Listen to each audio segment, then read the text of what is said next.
Dajahao, Wo Jiao Francesco Verso. Maybe some of you already know me. I am an Italian science fiction writer and editor of the multicultural project called Future Fiction, a small press dedicated to science fiction in translation, where I scout the best authors from the world. Over the last years, I've published many Chinese science fiction books, also in dual language, in Chinese and Italian. I've started with Nebula, and then I've published Sinosfera, and the last one is called Fotogrammi. On top of this, I've published also the most important science fiction authors from China, from Liu Cixin to Wan Song to Chen Chufan and Xia Jia and Regina Kanyu Wang and Mu Ming and also soon Han Song. I've also been working as an editor in China, and I've edited this anthology for Guangzhou Blue Ocean Press. But today I would like to talk to you about a different thing, because the relationship between China and Italy is very strong, and especially in science fiction. And I'm very happy to say that my Chinese publisher, Bofeng, has managed to translate and publish two books that I would like to talk about today.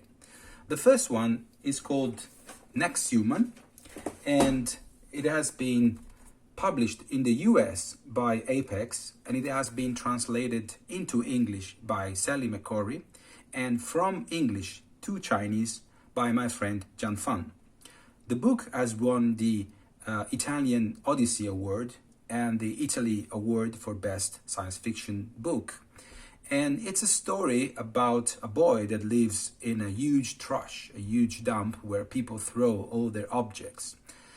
A wasteland, really. But in this setting, he finds a head one day. A head of a woman that he used to love. And that will start a long quest to find out really what happened to this woman and if he can rebuild her. And with that, rebuild also his love. It's a story about posthumanism, about prosthetics, about mind uploading, but most of all, it's a post-cyberpunk novel. The second book is called Bloodbusters, and it has won the Urania Award in 2015, and it has been translated by Sally McCorry in English, and in Chinese it has been translated by Xiaoyan Hu. This is also a very strange story, almost grotesque and bizarre. It is set in Rome, my hometown, and it talks about a very strange thing. What would happen if taxes were paid in blood?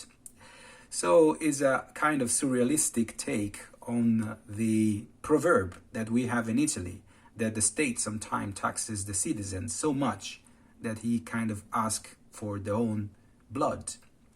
And it's a very funny story also, because this tough guy, the protagonist, he goes around to find the tax evaders, and he put a needle in their veins to take their blood. And what do they do with this blood? Actually, they do part is for transfusion, for healthcare, for hospitals, but one part is to make a very tasty snack called hematogen. And this story is also true because in the 70s in the Soviet Union, because blood is very rich in iron, they were giving it to the children for health reasons. So this is also a story, a romantic story, because one of this protagonist, his name is Alan Costa, will fall in love with a woman, but she is a very dangerous woman because she has no blood left. She belongs to an illegal organization called the Robin Blood, like the Robin Hood. So they steal blood from the rich to give it to the poor, to give it to the public hospital, to give it to the people in need. And that's also important because it's a concept of what is blood? Is a private good that you can sell and buy, or is a public good that you cannot really sell by yourself, like water or air? So I'm very happy that these two books will be published very soon in Chinese, and I hope you will have a chance to read them, because Italian science fiction is interesting, is maybe new to you, but it has a very long tradition.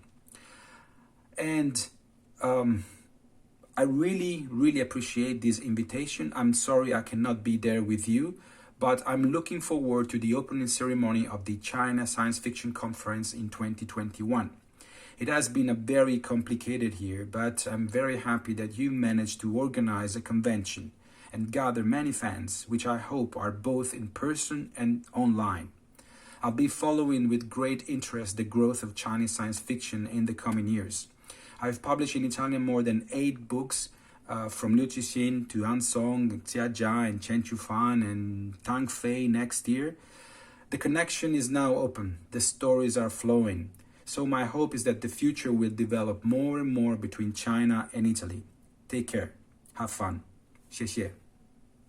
Ciao.